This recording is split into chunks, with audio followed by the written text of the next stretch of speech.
Welcome to the UreMusic Mentor podcast. I'm Kevin Yore, and today we're going to explore how ear training can help you analyze music more deeply and even compose better. This is your opportunity to develop your ear in a way that you can use in your own music or in the music of others. So before we dive in, let me share a little about my background. I'm a former university professor, and I've been involved in music all my life. I've seen firsthand how crucial ear training is for musicians. Many students, they can play their instruments beautifully, but they struggle to identify the notes they're playing. This can lead to frustration and a lack of confidence, which is why I've become so passionate about ear training. I just saw this over and over again in my music theory and ear training courses, and it's something that I really strive to help people correct. Think of it this way. Have you ever found yourself just listening to a piece of music and wondering how the composer created such beautiful melodies or intricate harmonies? Or maybe you played a piece on your instrument only to realize that you were actually playing the wrong notes. Have you ever been working on an excerpt and you've been playing it correctly, you thought the entire time, and then all of a sudden you realize that that major triad you've been playing is not actually a major triad, it's actually a major triad that's inverted. You missed the top note. If so, you're not alone. I mean, many musicians struggle with ear training, and that's why I'm here today. So in today's episode, I want to explore how ear training can enhance your music analysis and your composition skills. So we're focusing on two things here. We'll discuss common challenges musicians face, and I'm going to share with you a systematic method I've developed over my 8 years of teaching at the university, but really, I don't know, since 2003. I started my website in 1998, so I've been doing this a long time, and all this stuff is really the result of a lifetime in music. So by the end of this episode, you'll have actionable insights to improve your musicianship. That is the goal. So if you're excited about developing your ear and want to dive deeper into ear training, I encourage you to check out my website at UreMusic. That's just three letters, URE.com. So UreMusic.com for resources. It's just my last name followed by the word music. You'll be able to find resources, courses, and more information about my approach. But let's talk about how I can help you today. As I said, I've been a music educator for a long time, and I've been shocked to find that students do not have the ear training skills they need to succeed in their music. So I want to share maybe a little story with you. I once had a student, let's call her Sarah. She was an exceptional pianist who could play really complex pieces flawlessly. I mean, her technique was incredible. However, if I asked her to identify the notes in a simple melody I played, she struggled. It was really disheartening to see how much potential I thought was being wasted. Sarah could play beautifully, but she lacked the foundational skills to really hear what she was playing, and that prevented her from going to the next level. And unfortunately, Sarah's not alone. Many students, they can play their instruments beautifully, but they often lack these skills to identify the notes they're playing. This leads to frustration and a lack of confidence, which is really one of the reasons I'm just so passionate about ear training. This lack of basic skills is a real issue, and it's very common. Students are not able to tell if they're playing the right notes or if they're playing the right rhythms even. Sometimes a rhythm will be so close to what's written, but it's just off by a little bit, and it really does affect how the piece is perceived. Not only are you not fulfilling the composer's goal, you're not playing the music correctly, and you're not being able to fully understand how to actually play the music. They're not able to tell if they are playing the right chords or if they're playing the right melodies.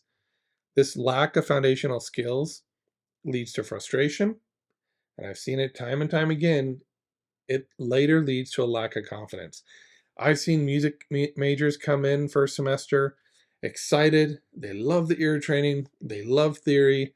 They're really enthusiastic to learn and get better. But later on, I see them at the end of their program and they're dejected. And then that tends to get re-energized a little bit when they go out into the world, they start playing music. But it hurts to see that they lost an opportunity to really develop foundational skills. So the ability and really the inability to identify notes, rhythms, chords, and melodies, it has a profound impact on students. It creates this cycle of frustration that can lead to a lack of confidence and motivation. So when students can't hear what they're playing, they just can't improve. We know this. They can't analyze the music they're playing, and they can't compose music. It's a really important thing. A lot of times a composer will be able to come up with a melody, but then the harmony, what do? They just put block chords under it? Do they write another independent line? How do they develop their compositions? Students are lacking this, and it's not because of a lack of talent. It's because of a lack of knowledge about one, how to put music together, and two, how to use their ear to develop their compositions. And it's a huge emotional impact. So the emotional impact of this problem cannot be overstated. Students often feel defeated and anxious about their musical abilities. Everybody knows this. If you're a musician and you have a really good concert, you feel on top of the world.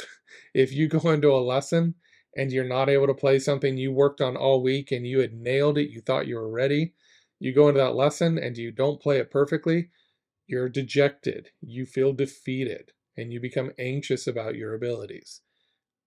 Oftentimes, these students, I'll see them, they may even consider quitting music altogether. I've seen students who are talented musicians, but just simply struggle with ear training.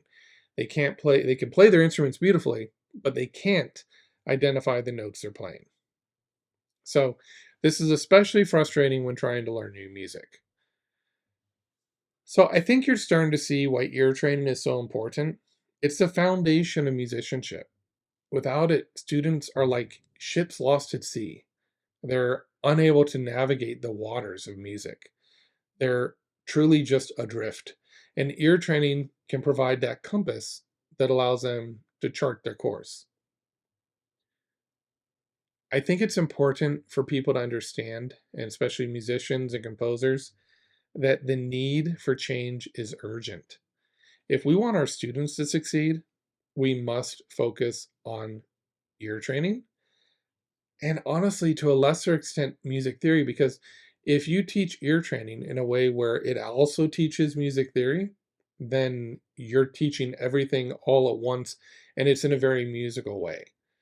But it's not enough to simply teach them how to play their instruments. We must also teach them how to hear the music they're playing. So, I mean, if you're a teacher, you need to consider incorporating ear training into your lessons if you're not already doing it. If you're a student, seek out resources to improve your ear training skills. There is so much available now. There are so many different methods out there, and it can be hard to know which method to choose. But it's important you start that search and you start looking for ways to develop your ear in the way that works best for you. So, the point I'm trying to make here is that this lack of ear training skills among students, it's really a significant problem that needs to be addressed if we want students that can play at the highest levels. When we focus on ear training, we can also help our students succeed in their music. And the thing is, you can't do ear training in private lessons if you're a private instructor. Or, if you're a music student, you don't have a lot of time in your day. So you need a program that you can get in, get out, and focus on everything else that matters, which is truly playing your instrument. It's just that the ear builds a solid foundation. I want to tell you this story. I have a 2-year-old daughter, and today and actually for the past few days, she's been trying to stack her blocks. And she gets about 17 blocks high. My wife told me that's her limit right now. And when it gets to 17 blocks, she usually tries to do it outside. Something happens. She'll leave it alone. She'll feel satisfied with it, but it falls over. The tower falls, it collapses, and then she gets sad. And so today I had a few moments and I built a base. I showed her how she could build a strong foundation for that tower. And then she was able to build a much more magnificent tower that didn't blow over in the wind because the foundation was strong. So you can build the tower, that's what I'm getting at here. You can build a 17 block tower, but when the wind comes, or you're nervous, or you're anxious, or something happens to your mental status that day and you're not quite able to perform at the highest level, having a really solid foundation can give you the confidence to go out and perform no matter what happens to you, right? So it's about that foundation. Build a foundation in your instrument. Get really good at your instrument. Learn to play all the repertoire for your instrument, but also focus on foundations. And that's ear training and music theory with an ear training bent. In my years teaching at the university, I developed a systematic method of ear training that I really want to share with you now, and I'm going to talk about it. But my journey into music education began in college when I discovered my passion for teaching. I was fortunate to study under some really incredible instructors who did emphasize the importance of ear training. I did get this in my music theory and ear training courses, ironically, you might expect that, but I did get it from my private instructors. And they taught me that ear training is not just an academic exercise, it's a vital skill that can transform a musician's ability to understand and create music. I once did a calculation, and over the years, I discovered that I've taught over 1,000 students ear training. I have a lot of experience. And I've worked with students of all ages, from elementary school, when I taught at Wildcat School in Tucson, Arizona. Occasionally I teach elementary school. More commonly, I teach middle school. I taught high school in clinics and training seminars, and obviously, I have a lot of experience teaching college level musicians. I also have a professional music studio with adults, and I've seen firsthand what works and what doesn't when it comes to ear training. The nice thing about the university is it gave me a platform. It gave me sort of a bunch of guinea pigs that I could use to test my techniques on. And some things that worked for me didn't work for the majority of other students, and so I was able to refine it over the years. But I realized there was a need for a more structured approach to ear training. No matter how much I planned out my semester, I always wanted to go in and be very systematic about, I'm going to introduce this here, and each day I really did have a plan. I had goals for, we're going to learn the perfect fifth today, we're going to learn the perfect fifth with this variation the next day, and I was detailed. My students didn't know this, but I was very detailed about the methods that I used, but I quickly discovered that in a university setting, sometimes you need a little more time. Sometimes a student needs a lesson you give them one more time, two more times, or even three more times. And I found that many students who had come into my class to begin with, they were still struggling with the basics, even if they took a remedial course before they came to my sort of first year music theory and ear training course. And I knew that I could help them if I could develop a systematic method, and I knew that it would help them succeed. So I really did begin developing my method of ear training in my university courses. It's based on the idea that music is made up of three main components. You have melody, harmony, and rhythm. Now, those of you that have read my Elements in Music Composition book know that I go far beyond that, but we're trying to make this simple here. So I'm going to focus on these aspects of melody, harmony, and rhythm, and I really consider them to be elements. So I believe that if you can learn to hear these three elements in music, you'll be able to analyze music better and compose better. And if you're a performer, you'll perform better. So a little bit about my teaching approach. I emphasize active listening with a good balance of passive listening. You need both. Active listening is when I go to the piano and I do something like this. And I say, what was that? And you say, perfect fifth. I say, great. You actively participated. Passive listening would be something like this. Go ahead and listen to this.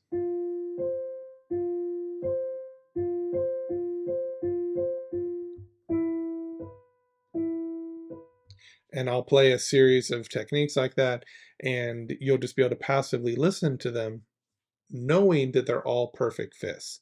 And so I'll give you the answer, and then I'll say, now listen for it. So a passive technique is something you don't have to apply much effort to. Active listening means you actively have to break things apart and answer correctly. So I encourage my students to listen to music critically, to analyze what they hear, and to practice identifying the elements of music. I also incorporate a variety of exercises and activities that help students develop their ear training skills. And I got to tell you, I mean, I've seen remarkable success with my students. Many have gone on, obviously, to pursue music degrees. Some have even started their own music programs. I've had students tell me that my ear training method has changed their lives. I had a student recently tell me that the mirror exercise I created as part of my routine, like this is what we do every day, it's fundamental, it's going to help you build up. It was kind of life changing because it allowed them to get deep into these intervals and actually start to hear what music was made up of.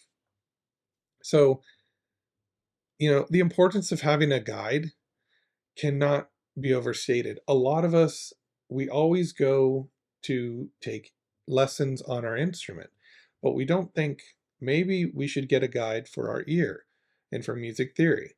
So a good teacher can make all the difference in a student's success. I've seen students who are struggling with ear training make tremendous progress after working with me. I also think you can't underestimate the power of community. When students are able to support each other and work together, they can learn from each other. And I encourage my students to collaborate and share their experiences. And right now, a lot of that happens on YouTube. But what I do is for my composition students, we actually have group lessons in addition to private lessons where we meet weekly for 2 hours, depending on the courses they're in. It's anywhere from 1 to 2 hours.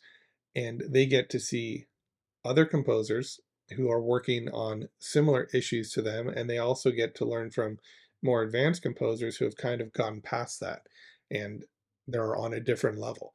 So that collaboration I think is really important, and it's something that I have found really important when teaching music theory, composition, and ear training. This is a bit of a more complex subject, but I'm going to try and break down my method in a way that is really easily understandable. So let's say, and we can argue about this, but let's say that music is made up of three main components. You have melody, harmony, and rhythm, as I suggested before. If we break these elements down further, melody is going to be the tune or the part of the music that you might hum or sing along to. At its most basic level, that's the melody. It's the most recognizable aspect of a song or a piece of music. I That's something that goes back to my college days when I had a professor say, it's not a song unless it has words. And then I learned about songs without words, and that's a whole nother story. So harmony, the next aspect of this, it refers to the chords that accompany the melody. It provides additional depth and context. The final thing that we can think about is rhythm. This is going to be mostly the timing of the music. It, think of it as the beat that you tap along with your foot or the beat that you dance to.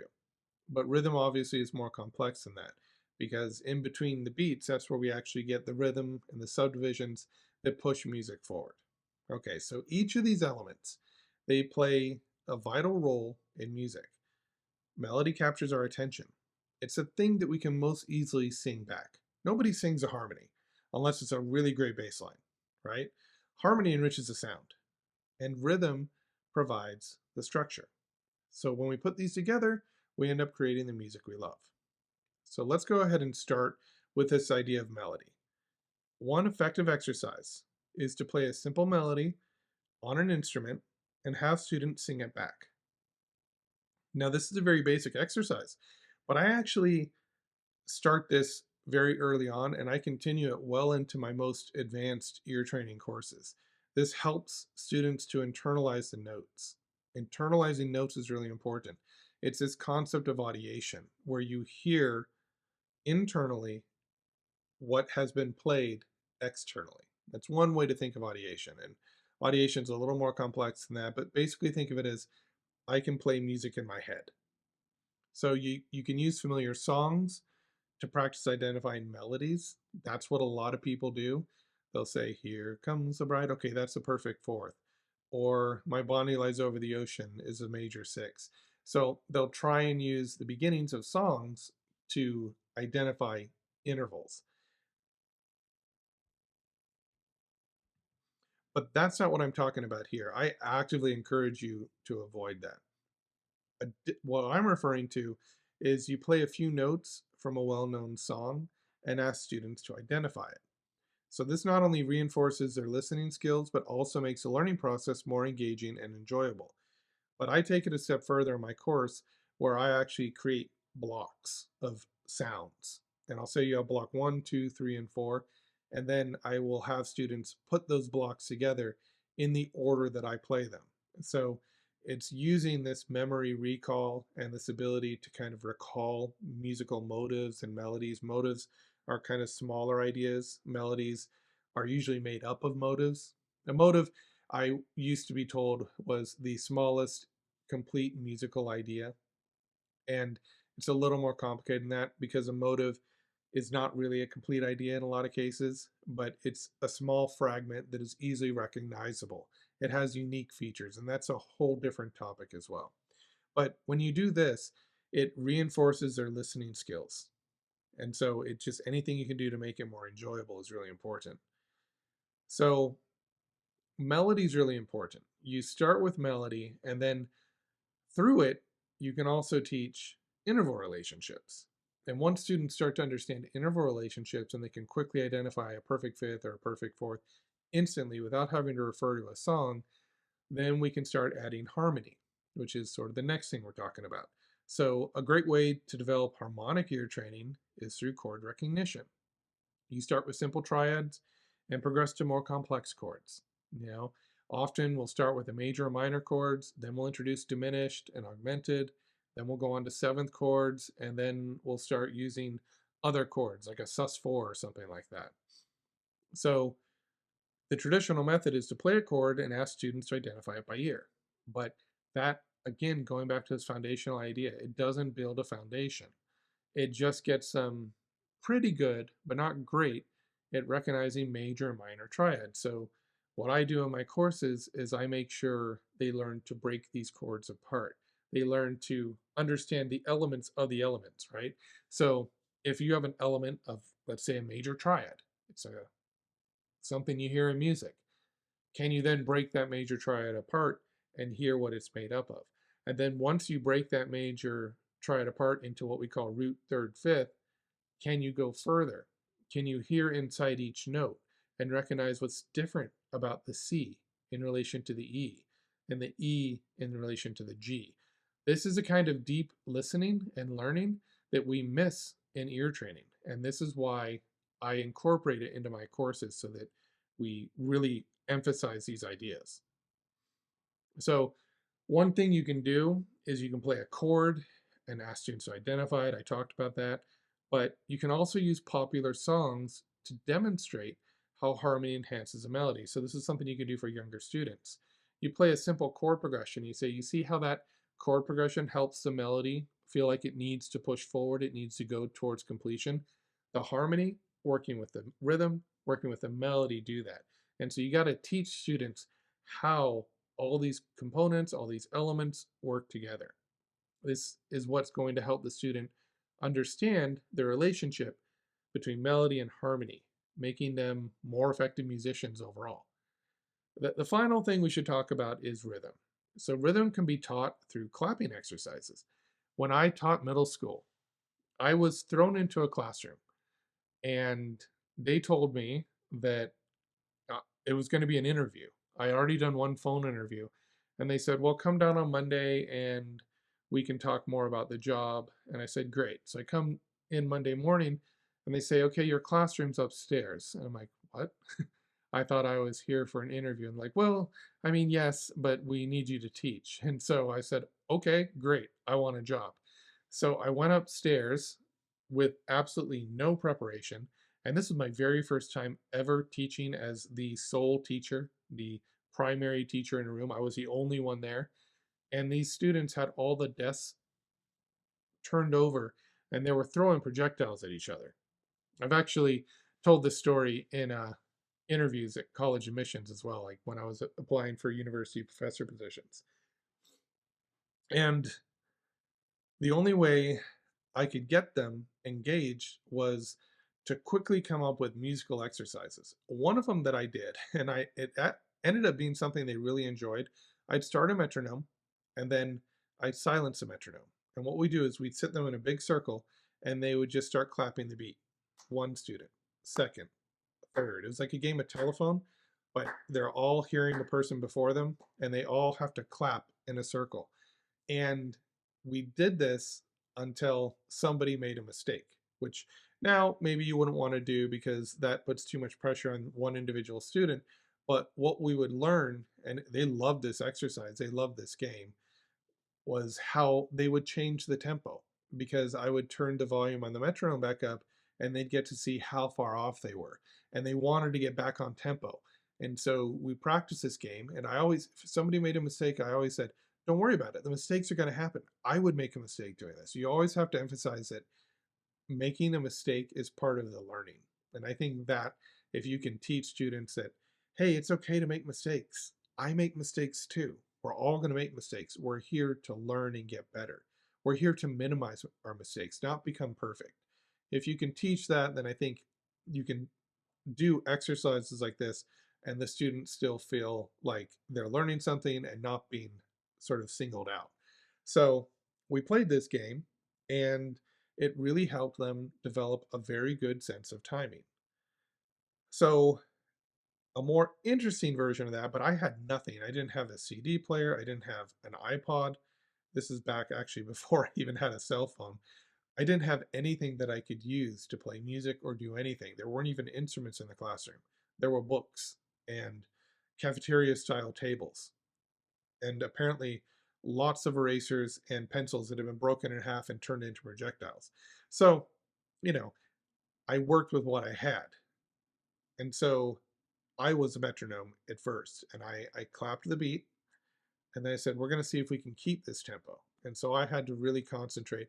And before they lost the tempo, I'd stop them and say, okay, so we're starting to get off now. Let's try it again, you know.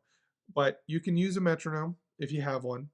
These kinds of exercises, they really help develop a sense of timing. And you can just have students clap along with a piece of music. Don't have them clap the rhythm, clap the beat. And if it's a younger group, have them walk around the classroom, get some of their energy out by marching, things like that.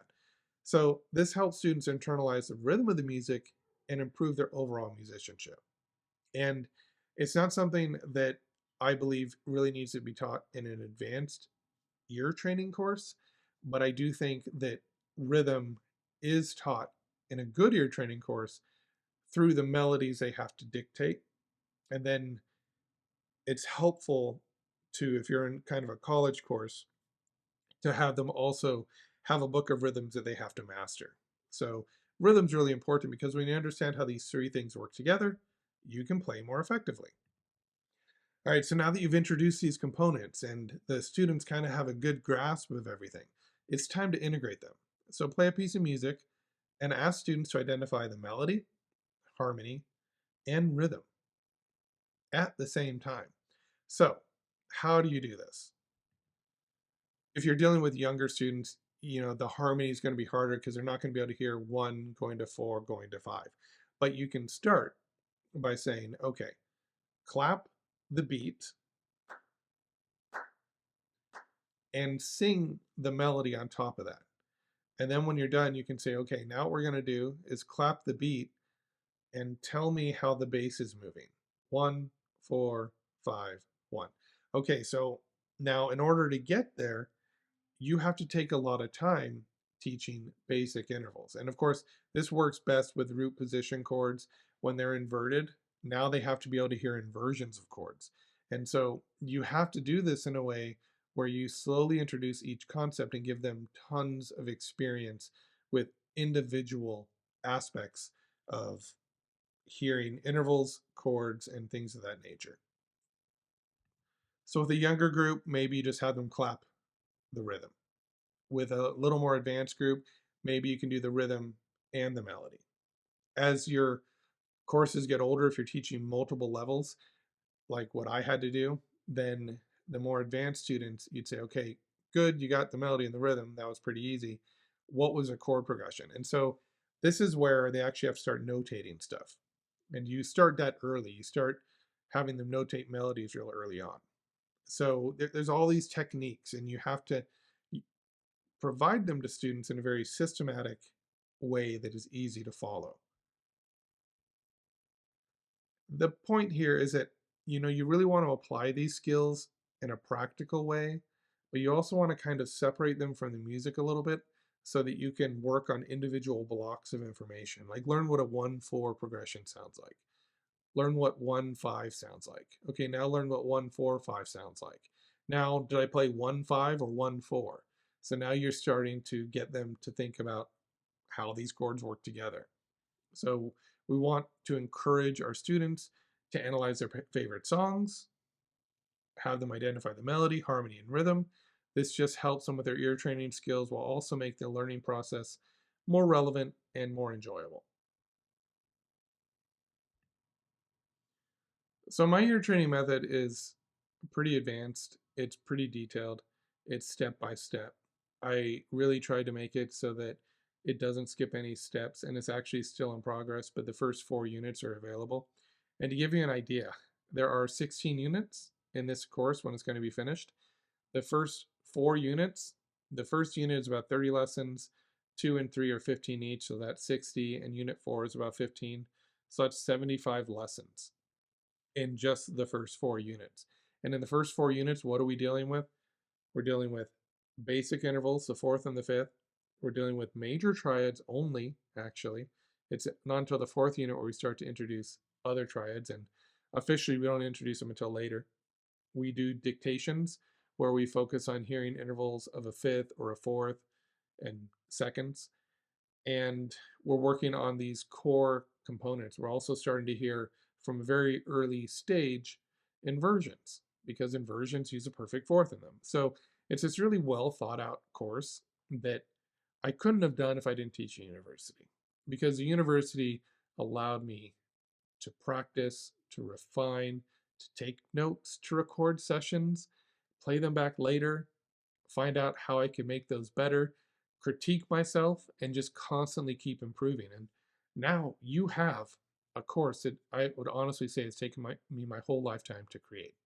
So I also have books on ear training, like the Music Composition Technique Builder. That's really an ear training, but more focused on audiation book. And then I also have Elements of Music Composition that talks about my theory kind of for what composers need to know to be successful. So on my website, if you go there over at UreMusic.com, UREmusic, you're going to find a wealth of resources that are designed to help you improve your ear training skills and your theory skills. I offer online courses, a little bit of a shameless plug here, that cover everything from the basics of melody recognition to advanced harmony and rhythm exercises.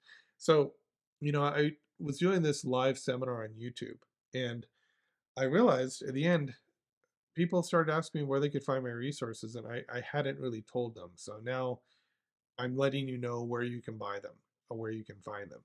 And these courses are really designed for musicians of all levels. So whether you're just starting out or looking to refine your skills, if you're just starting out brand new, there's a staff speaks course. You should start with that. If you have a basic ability to read music, you can probably take the flawless course. If you think you have an amazing ear, take the first unit of the flawless course. You can take it for free on YouTube. Right now, I think the first 12 lessons are available for free. So you can go take those. If you can't get 100% on those, your ear's not as good as you think it is. So maybe consider doing the ear training first, because once you do the first unit of the flawless course, you can move into my audiation course, which leads into counterpoint, which leads into form and analysis. So I really do believe that ear training needs to be accessible to everybody, and this is why I've created a variety of resources and continue to create resources to suit different learning styles. And I'm going to talk about another course that's very important for students who are about to enter college. And this is going to be a quick one. 6 weeks, you're done. So I'm going to talk about that, but that's probably going to be in my next podcast. So, what to expect? If you start following these techniques, and to some extent the techniques I've given you, the techniques in my courses are ones that you'll find it difficult to do on your own because you really need a partner that knows what they're doing. Because if you play a major triad and you have a sense for the piano, you're going to know you're playing a major triad. You have to consciously think, I'm going to play a major triad to play a major triad. So it becomes very hard to quiz you. If you're trying to separate notes and you have your hands physically on the keyboard, it gives you a sense of space for the notes that you are singing or that you're trying to dissect. So if I'm trying to dissect a major triad, bum, bum, bum, right? I have those three chords, those three chord tones, they sound simultaneously. We can hear that combined sound as major, but we can also break it apart and hear the root, third, and fifth. If you're playing that on the piano, you already have a sense for how far apart the pitches are from each other, and it's a little bit like cheating, and the ear training is less effective. So you need somebody who can actually play the chords for you, and you need somebody that will do it in a very regimented way and come over every day. Or you need to do what I did and you record lessons for yourself, and then you wait a week and then you go back and you take these lessons that you created for yourself, and you still have an idea of what the answers are. But it's better than nothing, because what I ended up doing in graduate school is I created over 2,000 individual audio files that I could put on shuffle. And so I try and quickly identify them, then look at the playlist and look at the song that was playing and say, okay, that was a major triad, something like that. And then I'd close my eyes, another one would play because it's on shuffle, and then be like, okay, that was minor, that was diminished, okay, that was a 1/4 progression. I do all these things to develop my ear, but I stayed kind of a week ahead of myself when I could, and it was a lot of time, and it wasn't as effective as having somebody else professionally design a program for you that you can just kind of walk through. So you can do it on your own. And if you have a friend or a partner that can help you out with this, then that may be a good way to do it. You can just kind of enjoy ear training and work on your weaknesses. But I find that a very systematic approach is necessary.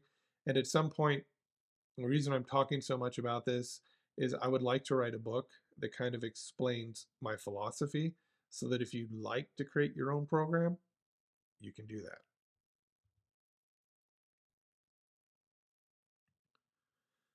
My vision, sort of my mission, is that I believe that if you can learn to hear music better, you'll be able to enjoy music more. I want to create better audiences and better musicians and better composers. You'll be able to play music better, and you'll be able to compose music better. I believe that to be true. I've seen students transform their musicianship through ear training. It's a powerful tool that can change how you interact with music. For example, one of my students struggled with improvisation. And honestly, this was a tough situation because the student was really good, a really great performer, but just didn't have sort of that creative juice to improvise. And after focusing on ear training, using the principles that I put into my courses here, he became more confident and creative in his playing. And that's when I realized, you know, not anyone can learn ear training, not because of him, but I had enough students where I had sort of these success stories where they went from not being able to hear anything to be able to hear everything, that I realized that you can learn to develop your ear, and it doesn't matter how old you are either, because I had much older students who were able to develop their ear as well. So he learned to trust his ear, and this opened up new possibilities for him as a musician. And I hope you realize that those possibilities are available for you as well. But, it's such a tough thing. I mean, I spent 20 years, I spent about 7 years really developing my ear, and 20 years really figuring out how to teach others to develop their ear. And so, I mean, this is not something that you can learn to teach yourself overnight. And so, take advantage of the resources that are available. But I think it's important to find sort of a comprehensive course with somebody that really cares about the details and really cares about a sequence that is actually going to work and has been able to test it on students, not just to fulfill an academic requirement. Because we can teach students to sight sing and they come out not being able to hear a major triad. There's techniques for learning sight singing. And just because you can read a melody at sight after being given a tonic, the starting pitch, we'll think of it that way, because most pieces, the first note is often the tonic, not always the case, but if you can give somebody a tonic and they can sing a melody, that's a learned skill because it's really based on patterns that they've just practiced so much they've learned. And we tend to see the same patterns over and over again in music. But a truly developed ear is much different. A truly developed ear hears anything and everything. I want to thank you again for listening to my podcast, my UreMusic Mentor podcast. I hope you enjoyed today's episode. We've explored the importance of ear training, common challenges musicians face, and the systematic method I've developed to help you improve your ear training skills. But remember, developing your ear, it's a journey. It's never too late to start. It's never too early to start. I started my 2-year-old on ear training. And, whether you're a beginner or an experienced musician, there's always going to be room for growth. And I found people who have expert ears and they've taken some of my ear training lessons and reported that they were shocked that they didn't do as well as they thought they would, which is normal, but you want to go beyond what your baseline is. You want to constantly improve your skills. So, if you have any questions or would like to share your experiences with ear training, reach out to me. You can reach me at kevin@UreMusic.com. You can find me on YouTube, and you can leave a comment on this podcast or any other video, and I'll most likely get back to you. I really do love hearing from listeners and learning about your musical journeys. I actually start to recognize your names as you pop up on my YouTube channel asking me questions, and that's a lot of fun because I'm remembering a lot of what you tell me, and I feel like I'm actually able to provide some insights into what you're going through. So I'd like to invite you to join me next time. We're going to be exploring the topic of entrance exams in music and how you can prepare for them. So until then, just keep practicing. And remember, the more you train your ear, the better musician you will become.